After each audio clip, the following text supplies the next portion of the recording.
Shalom para sahabat Narwastu, Bapak Ibu sekalian dimanapun saat ini berada. Kembali lagi ketemu dengan podcast majalah Narwastu yang ke-18. Kali ini kita kedatangan tamu, seorang advokat senior yang juga mantan pelaksana tugas Sekjen Dewan Pimpinan Nasional Perhimpunan Advokat Indonesia dan saat ini sebagai Sekretaris Dewan Kehormatan DPN Pradi Pusat. DPN Pradi atau Pusat, ya. Yaitu Bapak Said Damanik SHMH. Ini untuk kedua kalinya beliau tampil dalam podcast majalah Narwastu.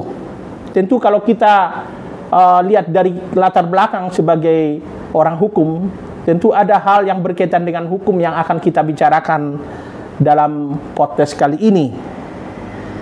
Beliau adalah salah satu tokoh Kristiani pilihan Narwastu 2013, juga mantan majelis gereja di GPB di Kota Bekasi, dan saat ini aktif menjadi narasumber di berbagai media, termasuk memberikan edukasi hukum di berbagai forum atau diskusi-diskusi bersama calon-calon advokat. Baik, para sahabat Narwastu, kita akan ikuti perbincangan kita. Tentu akan saya buka ini dengan topik yang kita angkat pada sore hari ini adalah tentang kasus yang saat ini begitu menguras energi kita. Ini menjadi perbincangan nasional, yaitu kasus terbunuhnya seorang polisi di rumah seorang jenderal polisi pada 8 Juli 2022 yang lalu. Tapi baru kasus ini diinformasikan Karopenmas Mabes Polri pada 11 Juli 2022. Kasus ini menjadi menarik karena menyangkut seorang petinggi Polri, dan Kapolri Jenderal Polisi Listio Sigit Prabowo sudah menyatakan bahwa dugaan pembunuh atau pelaku pembunuhan dalam masalah ini adalah seorang petinggi Polri.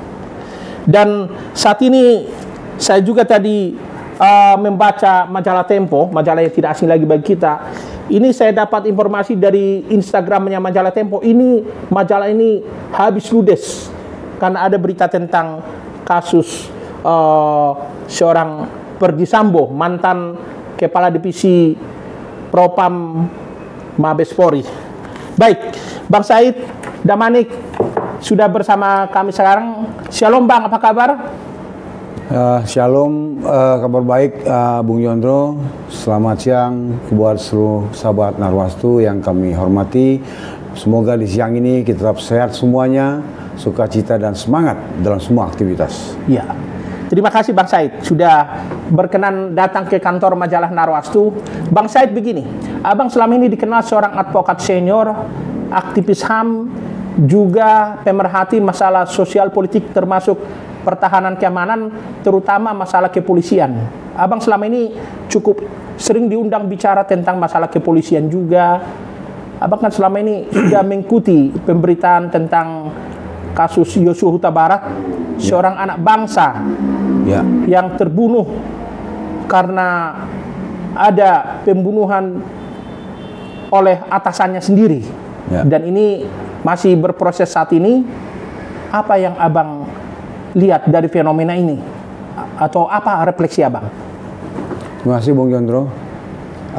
Saya baru 36 tahun jadi penasihat hukum. Sebagai mitra kerja kami adalah sebagai caturwangsa penegak hukum, yaitu hakim, jaksa, kepolisian, dan kami pengacara. Unsur swasta kami pengacara, dan semua posisinya sama sebagai aparat penegak hukum sesuai dengan fungsi dan tugasnya. Tentu kami juga sering bermitra dan sering berkoordinasi kerja dengan pihak kepolisian, karena kami pembela penasihat hukum dan mereka adalah penyidik kepolisian, dan jaksa adalah pejabat jaksa penuntut umum, dan akhirnya peradilan atau pengadilan atau hakim adalah untuk memeriksa dan memutuskan semua perkara ini masukkan ke pengadilan. Sebetulnya kita memang perlu sama-sama mengawal dan mengikuti perkembangan masalah menyangkut almarhum Joshua Huta Barat ini. Pertama-tama saya ucapkan turut berduka cita kepada keluarga Joshua di Jambi ya, keluarga Huta Barat Joshua di Jambi, dan juga kepada kita semuanya. Dan saya juga sangat mendukung teman-teman seprofesi saya yang ikut dalam berkecimpung dalam perkara itu selaku penasihat hukum, baik dari korban maupun dari pihak korban, juga pihak Baradae, siapapun yang terlibat gitu ya, karena itu memang teman-teman saya juga gitu ya. Mudah-mudahan semoga mereka juga betul-betul etis dan profesional gitu dalam menangani itu.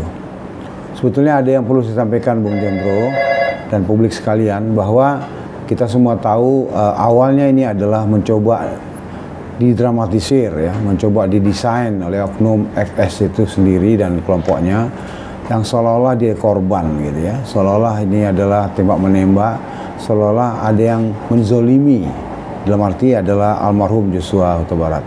Ternyata dalam perjalanan waktu beberapa minggu terakhir ini barulah terbuka dan ketahuan, terutama memang desakan-desakan dari pihak pimpinan nasional Pak Presiden Jokowi dan juga Kapolri. Akhirnya secara perlahan tim sus terakhir inilah yang dipimpin oleh Wakapolri bisa menyelidiki, menyidik, mencoba melihat ini persoalan secara terbuka, berani dan transparan gitu. Karena situasi perkara ini memang kelihatannya sederhana, tapi yang terlibat dan karena mempengaruhi orang-orang yang sebetulnya mengerti hukum, mengerti sebagai penyidik, ternyata mereka yang melakukan itu. Yang sangat disayangkan adalah mereka adalah pengawal, penjaga kehormatan kepolisian, menjaga kode etik kepolisian dalam praktek, dalam sebagai penyidik atau kepolisian. Ternyata mereka justru pelaku kejahatan. Ya, indikasinya begitu ya, katakan sementara ini terdakwa begitu ya, atau dituduh melakukan itu. Kita biarkan aja pengadilan memutuskan nanti. Kita harapkan betul-betul semua pihak bisa jujur gitu ya, baik penyidik yang terakhir ini, karena ada orang seolah-olah mempersulit proses perkara ini. Akhirnya ada, saya dengar 30 lebih itu yang jadi tersangka, ada paling tidak melanggar kode etik, membuat perkara ini makin jelimet gitu ya. Apalagi baru tadi saya dengar bahwa bukan hanya FS menjadi tersangka dan juga beberapa orang itu ajudannya, termasuk saya dengar hari ini adalah istrinya sendiri, Putri. Saya kira jadi makin jelaslah kira-kira ke arah mana perkara ini. Tapi memang barangkali perlu kita ketahui bersama bahwa proses hukum acara pidana, penyidikan suatu perkara, sebetulnya jelas sudah diatur oleh KUHP gitu ya. Tapi karena mereka yang terlibat nih, yang mengerti KUHP, akhirnya mencoba mempersulit, mencoba menutupi gitu ya. Jadi syukurlah, kita berdoa agar betul-betul Kapolri ini berani transparan, berani objektif, berani terbuka. Ya walaupun akhirnya membuat citra kepolisian itu semakin buruk gitu ya. Jadi mereka harus betul-betul kerja keras untuk memperbaiki citra polisi yang sudah semakin buruk ini. Ya, saya kira itu yang sementara saya sampaikan dulu. Bang Said, sebelum kasus ini meledak, kepercayaan publik dari berbagai hasil lembaga survei, citra kepolisian ini sangat baik di tengah masyarakat. Sekarang begitu kasus ini muncul, ini Polri kembali diuji. Abang kan sedikit banyak sebagai pengamat kepolisian memperhatikan saat ini, kok setega itu ya seorang jenderal polisi yang notabene itu aparat penegak hukum kok bisa melakukan seperti itu? Apa yang abang lihat di sini? Betul sekali Bung Jondro, bahwa dari pengamatan baik swasta, LSM, SJW dan banyak pihak yang pemerhati di bidang hukum, melihat citra kepolisian sebetulnya mulai terangkat setelah dipimpin oleh Listio Sigit Prabowo ini ya, mulai terangkat, mulai baik, mulai dipercaya. Tapi dengan kasus ini betul-betul membuat jatuhnya dalam sekali gitu ya. Jadi akhirnya ini memang membutuhkan perjuangan dan kejujuran pihak kepolisian sendiri yang terlibat langsung dalam menangani perkara ini untuk betul-betul berani jujur, terbuka dan transparan membongkar persoalan ini apa sebetulnya. Karena memang ini baru tingkat penyidikan ya. diharapkan nggak sampai 2 bulan mesti udah sampai diserahkan kepada pihak kepolisian gitu ya, kejaksaan gitu ya, karena itu yang sesuai dengan KUHP gitu ya, nggak boleh lebih dari 2 bulan karena ada yang ditahan. Yang kedua juga setelah masuk kejaksaan kita berharap jangan terlalu lama. Jaksa itu punya kewenangan saya hukum adalah 2 minggu sampai 1 bulan. Jadi kalau bisa 1,5 bulan. Jadi kalau bisa dia 1 bulan atau 2 minggu setelah ditangani jaksa, yang saya dengar dari Jaksa Agung sudah disiapkan 30 jaksa berpengalaman untuk menangani perkara ini. Jadi kita harapkan jaksa menangani pun juga betul-betul bisa berani dan jujur untuk menangani perkara ini gitu ya. Karena walaupun melibatkan para bintang gitu ya, dan juga kita harapkan Mahkamah Agung atau Pengadilan Negeri nanti yang memeriksa perkara ini pun adalah hakim-hakim berpengalaman dan punya integritas yang tinggi ya, integritas yang tinggi untuk memeriksa dan memutuskan perkara ini. Saya kira begitu. Jadi yang kita harus bersabar, kita bersyukur bahwa secara pelan sudah mulai ketara sebetulnya perkara apa ini sebetulnya kan ya. Walaupun ini belum masih dalam penyidikan gitu ya. Nanti yang lebih jelas nanti terbuka ada di pengadilan karena semuanya disumpah para saksi dan tersangkanya. Begitu ya. Kalau kita perhatikan Bang, media sosial begitu ramai membicarakan tentang almarhum Yosua Huta Barat.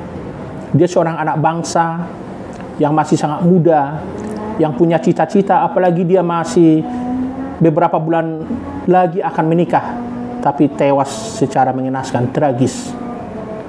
Kemudian kita tahu bahwa dia seorang Kristiani, yang melakukan juga orang Kristiani. Apa yang Abang renungkan di situ? Saya rasa ajaran semua agama itu baik. Apalagi kita sebagai umat Kristen, Alkitab itu sangat sempurna. Orang-orang baik dalam umat Kristen itu banyak gitu. Tapi nggak sangka juga dalam perkara seperti ini yang dituduh para pelaku adalah Kristen, yang meninggal dunia adalah Kristen ya. Jadi kita sedih, sangat sedih gitu. Bagi kepolisian ini juga menjadi koreksi total. Kenapa seorang bintang 2 aktif masih punya berpikir yang tidak jauh, yang nggak berpikir jauh, bahwa akhirnya dengan perkara ini nama baiknya habis, keluarganya habis, citranya, karirnya habis.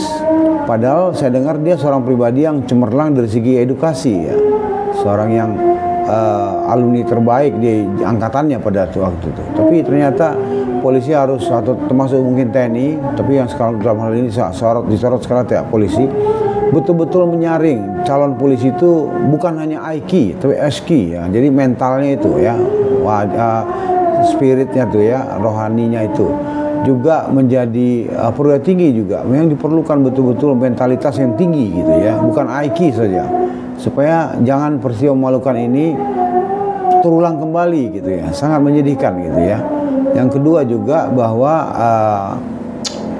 kita lihat nanti ke depan, kalau memang ini terbuka, ini buka pelajaran buat semuanya ya, buat semuanya, buat kita masyarakat juga ya, ikut langsung tidak langsung mempengaruhi kinerja kepolisian supaya perkara ini bisa terbuka menjadi pelajaran oleh semua pihak, eksekutif dan legislatif dan yudikatif dan masyarakat luas gitu ya, bahwa polisi sebagai aparat hukum terdepan, yang paling depan dari segi hukum pidana, dia sendiri yang mulai menyidik satu perkara, baru disampaikan ke jaksa, baru ke pengadilan. Jadi karena terdepan, dia harus memberikan contoh yang terdepan juga gitu ya, bukan membuat sandiwara-sandiwara tertentu yang akhirnya membuat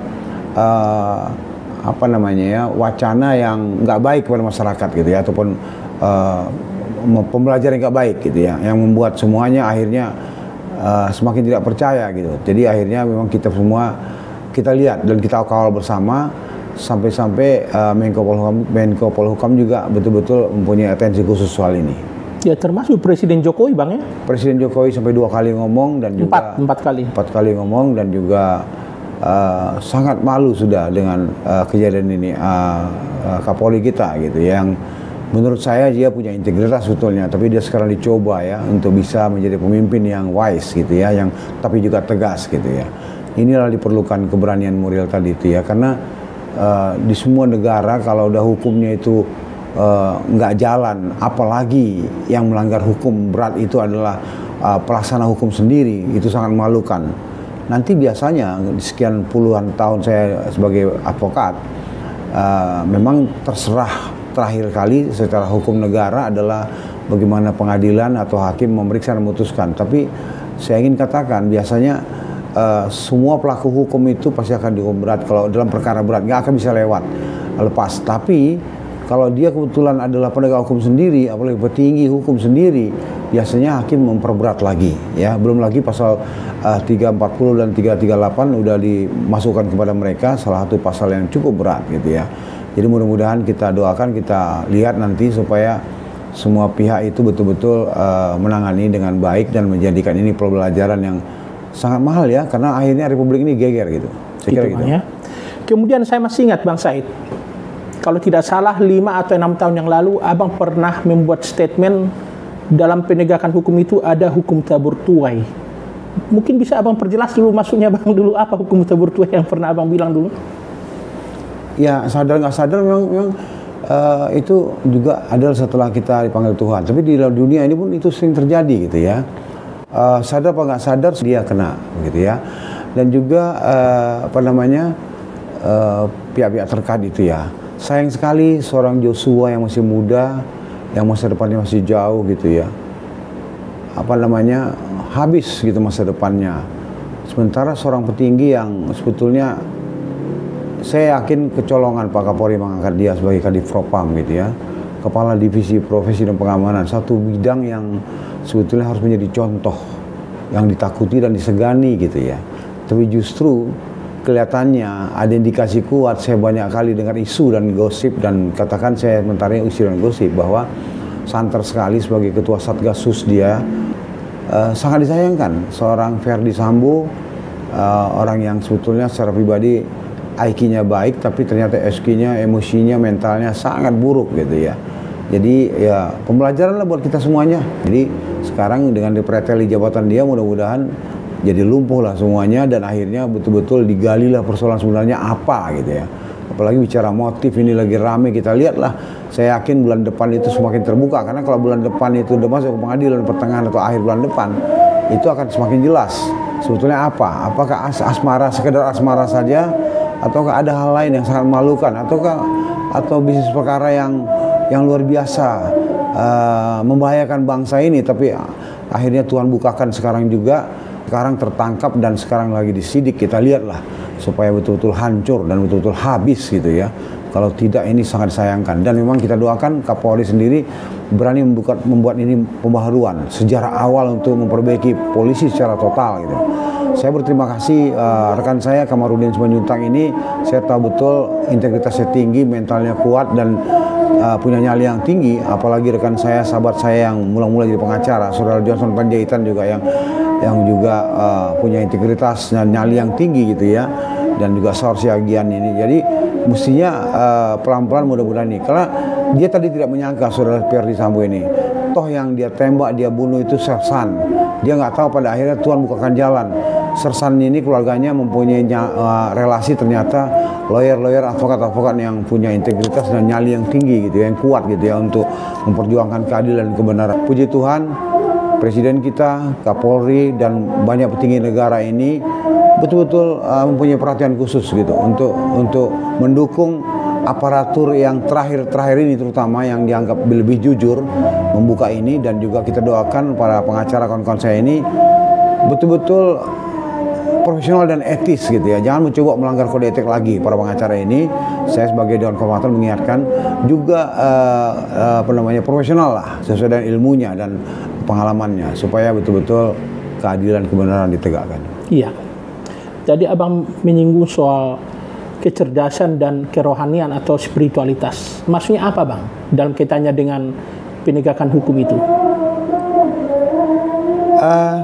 Menurut saya di negara ini kalau mau maju perlu banyak orang pintar, perlu banyak orang cerdas, tapi juga perlu punya banyak orang berani, tapi juga perlu orang yang betul-betul memperhatikan dan melaksanakan etika profesi masing-masing.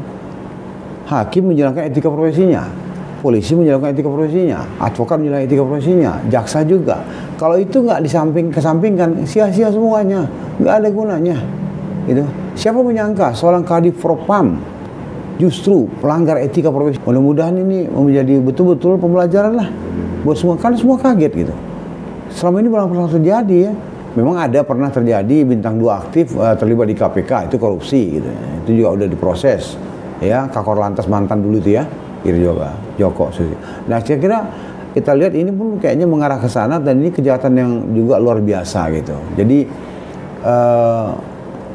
kita berharap, kita berdoa supaya semua yang nanti menangani persoalan ini, baik para pengacaranya, baik pengacara korban maupun tersangka, baik jaksa, baik polisi ini, baik nanti pengadilan atau hakimnya, betul-betul beranilah jujur, terbuka, transparan untuk menangani perkara ini.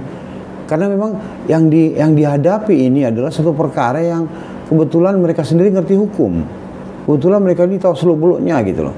Cuma menyalahgunakan pengertiannya, pemahamannya, pengetahuannya, itu yang sangat kita sayangkan gitu. Makanya saringan buat polisi, baik dari Sersan maupun Akpol, apalagi untuk menjadi perwira tinggi, harus betul-betul disaring, betul-betul mentalnya, betul-betul disaring. Jadi bukan hanya keilmuannya, tapi adalah spiritualitasnya, rohaninya, mentalnya gitu ya, emosionalnya gitu ya. Supaya jangan sekarang jadi dikagetkan seorang jenderal bintang 2 bisa berani melakukan pembunuhan atau mematikan seseorang dengan cara yang sadis. Begitu ya. Kemudian Bang Said pernah mengatakan begini, penegak hukum itu harus tetap menjaga etika dan moralnya. Ya. Karena ketika dia melanggar hukum, itu akan mempengaruhi atau membuat citra keluarganya juga terusik atau terganggu. Nah, dalam kaitan ini bagaimana menurut Abang yang perlu dilakukan negara begitu untuk keluarga dari orang yang sekarang sudah dijadikan tersangka? Ya, kita berterima kasih bahwa mulai dari Presiden, Kapolri sampai dengan penyidik-penyidik yang sekarang ini berani melangkah, berani bertindak gitu ya, memutuskan siapa-siapa yang pantas menjadi tersangka gitu. Ya, bahkan kalau betul hari ini katanya dengar bahwa istrinya sendiri pun menjadi tersangka. Kita satu kemajuan lah ya menurut saya, satu kemajuan selangkah demi selangkah. Kita lihat ke depannya supaya jangan sampai yang pantas tersangka ya tersangkalah, yang enggak ya janganlah kan. Jangan sampai orang yang sudah meninggal malah dituduh bukan, itu kan menyakitkan sekali bagi keluarganya gitu loh. Ya kan? Dari dulu mula ada orang lihat kok bagaimana waktu disampaikan peti mayatnya ke rumah keluarga orang tuanya, nggak boleh dilihat petinya, nggak boleh dibuka. Itu kan indikasi awal aja udah kelihatan. Apalagi seterusnya di belakang ini kan dibilanglah pelecehan. Nah, ternyata tindakan pelecehan itu dicabut kembali, ditutup gitu ya. Ternyata nggak ada saksi-saksi yang jelas, satu bukti-bukti yang jelas. Baris Krim sendiri yang akhirnya berhentikan pengaduan pelecehan dan sebagainya. Akhirnya yang benar adalah pasal 340, pembunuhan berencana, satu pasal yang sangat berat. Itu ya. Abang sebagai advokat senior yang selama ini juga aktif untuk menyiapkan calon-calon advokat ya, Abang selalu menekankan tentang etika dan moralitas. Lalu apa harapan Abang nanti ke para penegak hukum selain advokat, Polri, kejaksaan, bahkan kehakiman begitu? Jadi saya puji Tuhan dipercaya salah satu pengajar pendidikan khusus profesi advokat atau PKPA di perguruan tinggi negeri dan swasta ya. Pernah saya diajar di Unpad, di UIN dan sebagainya, Trisakti, UKI. Jadi saya selalu sampaikan kepada anak-anak muda ini ya, sarjana hukum baru lulus ini, kalau menjadi advokat itu atau penegak hukum itu perlu pintar, perlu terus belajar, jangan berhenti belajar. Ya, S2, S3 dan seterusnya, dan juga membaca dan mengikuti perkembangan yang ada dengan baik melalui bacaan dan sebagainya gitu ya. Samping itu juga harus punya etika profesi yang betul-betul harus perhatikan. Kalau kita sejago apapun dia, sepintar apapun, akhirnya nggak ada gunanya dan nggak ada arti karena kelakuan mentalnya begitu buruk, begitu jahat, begitu tidak baik gitu. Jadi saya bilang kepada murid-murid saya kalau saya ngajar di kampus-kampus bahwa kadang-kadang murid-murid saya itu ada ini Pak Widodo, ada panitera pengadilan, mantan hakim, ada polisi, pejabat polisi. Oh, ada juga Bang ya? Saya mengajar di Mabes Polri waktu itu, yang murid saya itu ada kompol saya AKBP dan kombes gitu ya. Saya bilang ke mereka ya, di Pertamida juga saya mengajar juga. Itu kalian harus pintar, harus belajar terus, tapi jangan lupa semua nggak ada gunanya kalau etika profesi kalian abaikan. Norma-norma susila dan norma agama itu kalian abaikan, nggak ada artinya semua itu ya. Negara itu nggak akan maju, bahkan hancur kalau etika profesi nggak diperhatikan Ya, ini kan terbukti sudah. Intinya adalah dia tidak melaksanakan tiga profesi. Akhirnya dampaknya kepada hukum, kejahatan, pidana dan sebagainya gitu. Dan berkelompok lagi, itu sangat membahayakan, sangat merusak citra dirinya, citra keluarganya, citra kepolisian, dan citra penegakan hukum dan bangsa ini sendiri. Sangat malu adanya seorang petinggi polisi melakukan tindakan yang sangat buruk. Ya. Kemudian kalau kita perhatikan Bang Said, kasus yang sangat menyita perhatian ini juga membuat Menko Polhukam Profesor Mahfud MD hampir tiap hari muncul di TV memberikan komentar, termasuk di media sosial lewat Twitternya. Juga Presiden Joko Widodo memberikan arahan juga sampai 4 kali supaya kasus ini jangan ditutupi, ungkap tuntas. Apa pendapat Abang tentang kedua tokoh kita ini, Menko Polhukam dan Presiden RI ini? Saya nggak kenal baik dengan Pak Jokowi, saya nggak kenal baik dengan Pak Profesor Mahfud MD gitu ya, walaupun dia dulu sering kasih tausiah puasa di Perhadi. Tapi ini orang-orang yang saya kagumi gitu ya, orang-orang yang pintar, orang-orang yang berani, orang yang bersih gitu ya. Jadi dia harus mengawal terus ya. Kalau nggak seperti model Pak Mahfud yang mengawal ya, ini saya melihat ini pengakuan Kapolri sendiri, bintang 3 pun masih segan dengan FS. Nah itu kan ngeri kita. Nah kalau bintang 2, bintang 3 pun ngeri sama dia, gimana dong bangsa ini jadinya? Kalau nggak punya Kapolri seperti ini, yang betul-betul punya nyali kuat, tidak peduli dia ambil sikap tegas, tapi dia harus lakukan tindakan yang sangat tegas gitu ya, sangat tegas. Kita berterima kasih, kita doakan supaya Pak Sigit, Pak Mahfud MD terus mengawalnya. Pak Presiden memang banyak kali tugasnya, tapi kadang-kadang kasih komentar, ya bagus sekali saya lihat. Jadi memang harus begitu, kalau enggak terus terang penyidik ini pun kadang-kadang ketar-ketir juga. Wah luar biasa deh. Sampai kemarin kantor Barreskrim dikawal Brimob Bang ya. Wah, kenapa dia langsung pertama kali ditahan di Brimob? Karena kalau di Barreskrim nanti semua segan sama dia. Tapi Brimob kan nggak ada cerita, salah dan benar aja. Benar diakui, salah ditembak, itu Brimob. Jadi tegas sekali gitu. Jadi mereka nggak peduli. Kita juga semua pihak ya, termasuk bank ya kan, LPSK, semua yang terlibat itu, Komnas HAM gitu, betul-betul mengawal ini bersama-sama gitu ya, betul-betul untuk tegaknya keadilan kebenaran gitu ya, walaupun termasuk lelah memang. Kompolnas yang kemarin itu dianggap sebagai juru bicara dari seorang Benny Mamoto yang terlalu cepat berkomentar ya, tapi memang kadang-kadang tugas dia kayak juru bicara aja gitu ya. Mestinya dia lebih berani mengambil sikap sendiri atau pandangan sendiri gitu ya. Jadi memang semua pihak harus hati-hati gitu. Jadi harus kita lihat, kita kawal. Memang bagus sekali para wartawan, jurnalis semua juga monitor gitu ya, pemerhati hukum, para advokat ya, teman-teman kita, saya di Perhimpunan Advokat Batak Indonesia tuh. Ya, saya cuma jangan sampai kepada sara lah ya. Kita dukunglah aparat yang ada, kita doakan sungguh-sungguh, karena saya melihat yang terakhir ini penyidiknya atau penegak hukum yang memproses perkara ini sudah mulai bisa dipercayalah ya, karena perkembangan satu persatu jelas gitu loh. Kan nggak ada yang sangka bahwa berani mentersangkakan FS, apalagi sekarang istrinya gitu. Nah, ini kan jadi makin jelas lah kira gitu.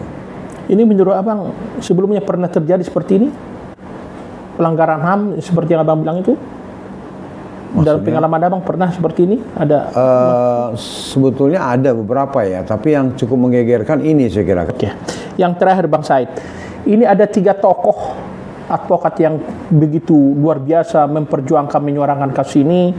Yang pertama Kamarudin Simanjuntak, kuasa hukum keluarga almarhum Joshua Huta Barat, begitu berani menyuarakan ini melalui media. Juga Bang Saur Siagian, koordinator Tampak, yang juga menyuarakan ini di media. Termasuk Ketua IPW Indonesian Police Watch, Sugeng Teguh Santoso. Ya, mereka bertiga kebetulan pernah terpilih jadi tokoh Kristiani pilihan Narwastu. Apa harapan Abang kepada mereka? Menurut saya Narwastu nggak salah pilih gitu ya, timnya memilih dia menjadi tokoh Narwastu. Karena itu saya kenal betul. Kalau saya bicara sekarang dengan saudara Sugeng Santoso, saya kenal beliau, dia kenal saya gitu. Jadi saling kawan baik saya itu punya integritas yang tinggi beliau itu ya. Terus kedua juga Simanjuntak ya. Iya, Kamarudin Simanjuntak. Saya tahu dia juga punya integritas tinggi ya, cukup baik ya. Dan memang itulah Tuhan bukakan jalan kok dia yang dipakai jadi pengacaranya, kebetulan tulang dari almarhum gitu ya.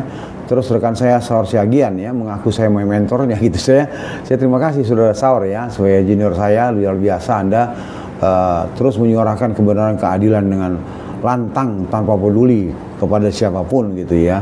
Jadi akhirnya karena ketiga kawan saya ini termasuk Johnson Panjaitan menjadi pihak Mabes Polri yang nggak suka dengan kelompoknya HFS ini menjadi makin berani, makin punya nyali gitu. Samping juga memang dukungan Kapolri dan Presiden dan Pak Profesor Mahfud MD sebagai Menko Polhukam. Jadi saya kira kita tunggulah.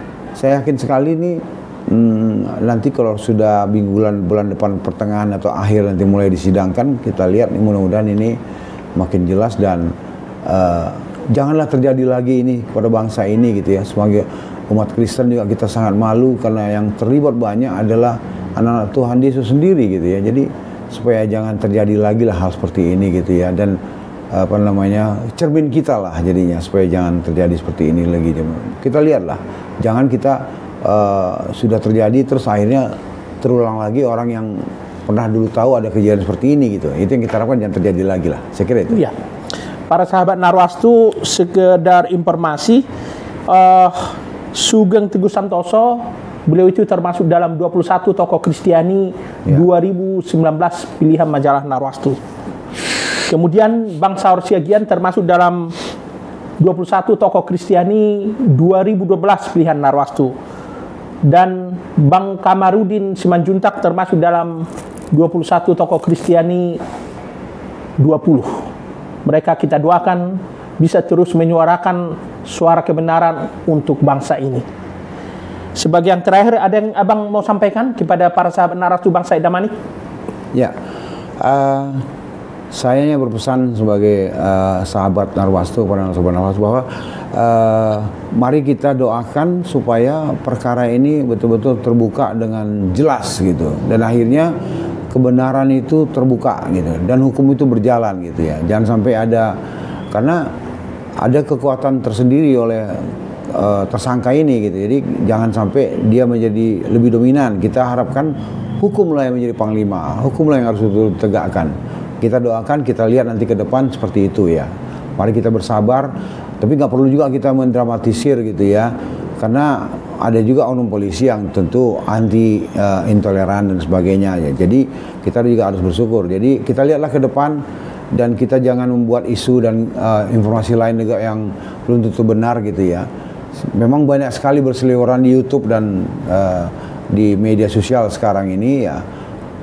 Mari kita ketahui saja gitu ya, tapi jangan kita tambah kurangin. Kita jadikan itu pemahaman dan masukan buat kita sendiri, dan akhirnya kita doakan supaya ini berjalan dengan baik dan benar dan segera ya. Karena rekan saya tim media Panjaitan juga DPR minta supaya bulan depan bila perlu disidangkan. Nah, mudah-mudahan seperti itu, karena kalau lihat prosedurnya sebetulnya pertengahan bulan depan atau akhir paling lambat udah bisa disidangkan.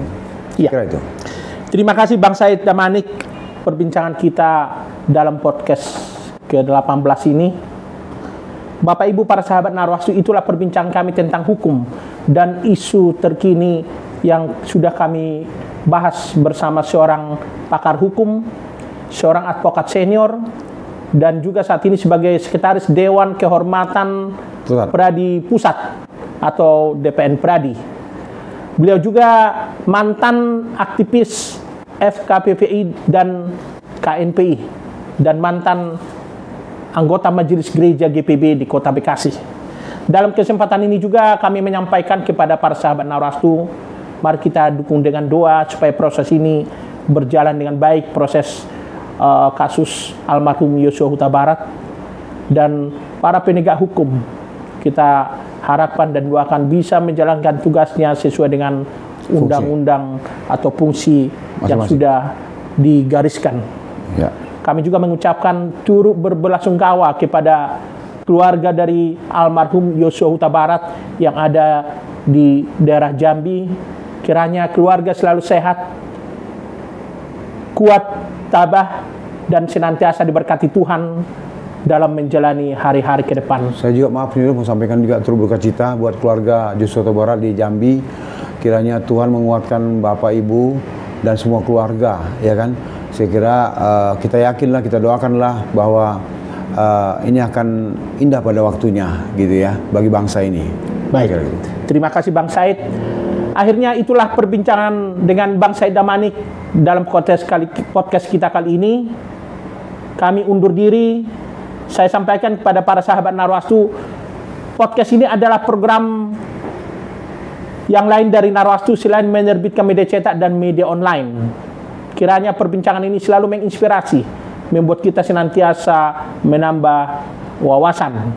Akhirnya kami sampaikan, Shalom, salam sehat, tetap Bapak Ibu jaga kesehatan, patuhi protokol kesehatan, dan kiranya kita semua dilindungi Tuhan, dan kami menyampaikan Tuhan memberkati Indonesia.